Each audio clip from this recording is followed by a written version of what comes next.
Welcome back to our discussion of bonds and more specifically polarity of bonds. Okay, and so what exactly do we mean by polarity? Well, polarity is really just due to a difference in charges or partial charges between the atoms that are being held together in this molecule. When we're talking about bonds, we're typically talking about covalent bonds. And so the word covalent just means that they share electrons or they share valence electrons, right? So covalent. And there are different kinds of covalent bonds. You can have nonpolar covalent bonds, or you can have polar covalent bonds. So in a nonpolar covalent bond, the electrons are being shared evenly or equally between the two atoms in a molecule. Whereas in a polar covalent bond, they're still being shared, but they're being shared unevenly between the two atoms in a molecule.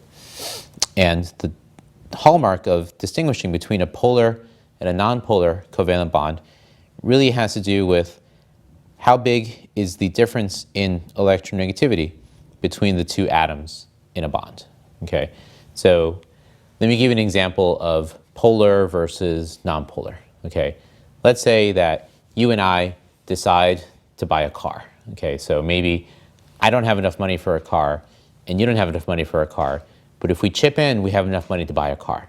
Okay, and so let's pretend that a car costs $1,000, right? A cheap used car. And so if I put in $500 and you put in $500, then we can argue we both put in the same amount of money, we should drive the car the same amount. Okay, that would be more like a nonpolar covalent bond. The electrons, or in this case the car, is being shared evenly. But let's pretend that maybe I have $800 and you only have $200. And we still put our money together to buy this $1,000 car, but because I had 800 and you only had 200, I say I have to drive the car 4 times more often than you did because I put in 4 times as much money. Okay, so we're still sharing the car, but it's not being shared evenly. Okay, I use the car a lot more than you do. That's an example of a polar covalent bond. So the difference in money is really the same as the difference in electronegativity in this case. Okay, so if you subtract the two differences in electronegativities and you get a relatively small number, maybe between 0 and 0.6, this is considered a nonpolar covalent bond.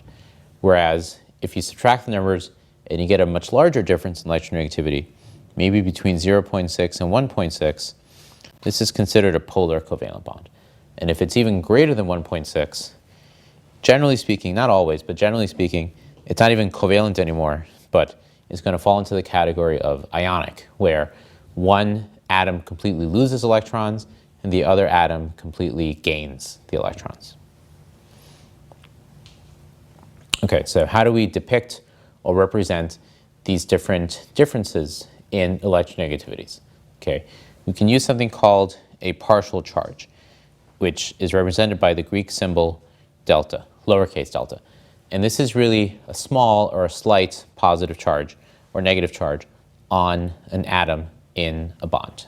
Okay, the point is that it's not exactly ionic, but it has a tendency to be able to gain or lose electrons. Okay, this partial charge is related to two other things: a dipole moment mu and a distance d.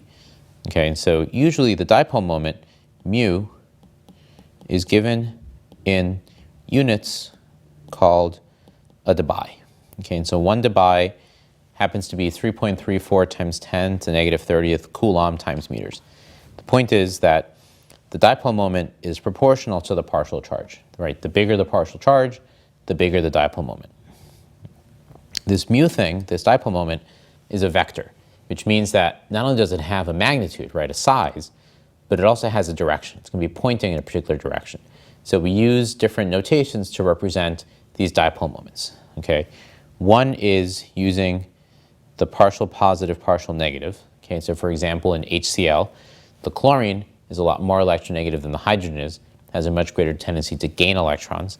So the Cl is going to be partially negative, and the hydrogen is going to be partially positive. Okay, another way to write it is with this arrow.